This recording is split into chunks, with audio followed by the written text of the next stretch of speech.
በሰውና በተፈጥሮ ሀብት የታደለችው አፍሪካ ዛሬም በሚሊዮን የሚቆጠሩ ዜጎቿ በድህነት አረንቋ ስር ይገኛሉ።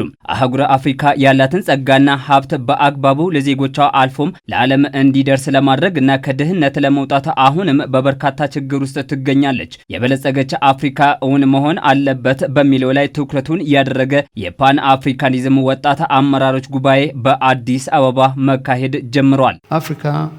with the world's youngest and fast-growing population. በወጣቶችና ፈጣን የህዝብ እድገት እያስመዘገበች የምትገኘው አፍሪካ ኢኮኖሚያዊና ማህበራዊ እድገቷን ለማፋጠን ብርቱ ጥረት እያደረገች ትገኛለች። ይህንን ደግሞ በብዙ ወጣት አፍሪካውያን የተሰሩ የፈጠራ ስራዎችን በተለያዩ የኢኮኖሚ ዘርፎች ውስጥ ተተግብሮ ያየን ነው። ይህንን ስንል ግን በርካታ ወጣቶች የሥራ አጥ ሆነው እንደሚገኙ አንክድም።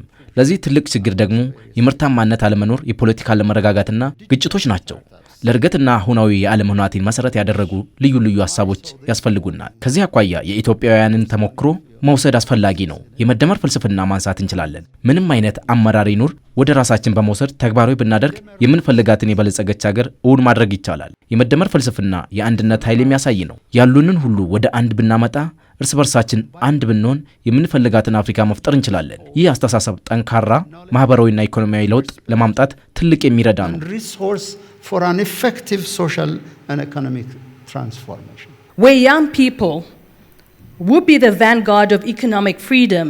እኛ ወጣቶች የፖለቲካ ነጻነት ብቻ ሳይሆን የኢኮኖሚ ነጻነት ታጋዮች ነን። አጀንዳ 2063 ከሚያስቀምጣቸው ነጥቦች አንዱ የኢኮኖሚ ነጻነት ሲሆን ይህም በብዙ መስዋዕትነት የመጣ ነው። ለዚህም የተቀመጠ ፖሊሲ ቢኖርም ፖሊሲ ብቻውን ሀገር አይገነባም። ይህንን እውን ለማድረግ ደግሞ ወጣት አፍሪካውያን አንድ መሆን ይኖርባቸዋል። እኛ ወጣቶች ቁጥር ብቻ አይደለንም። እኛ ኃይል ነን። ይህንን ኃይል ወደ አንድ ማምጣት በጋራ መጠቀም ይኖርብናል። Then we must become the generation that speaks with one voice.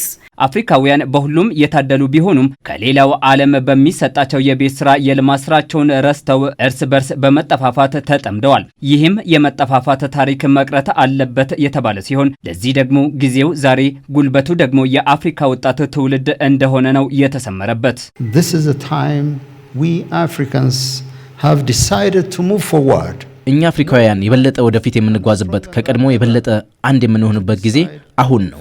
ይህንን ለማረጋገጥ ደግሞ እምነታችንንና አቋማችንን በወጣቶቻችን ላይ ማድረግ ይኖርብናል። ምክንያቱም የአፍሪካ ዋስትናና አሁን ያለውን የዓለም የፖለቲካ ዳይናሚክ የመቀየር እንዲሁም የመምራት አቅም ያላቸው ወጣቶች በመሆናቸው ነው። Capable of navigating the intricacies of global dynamics.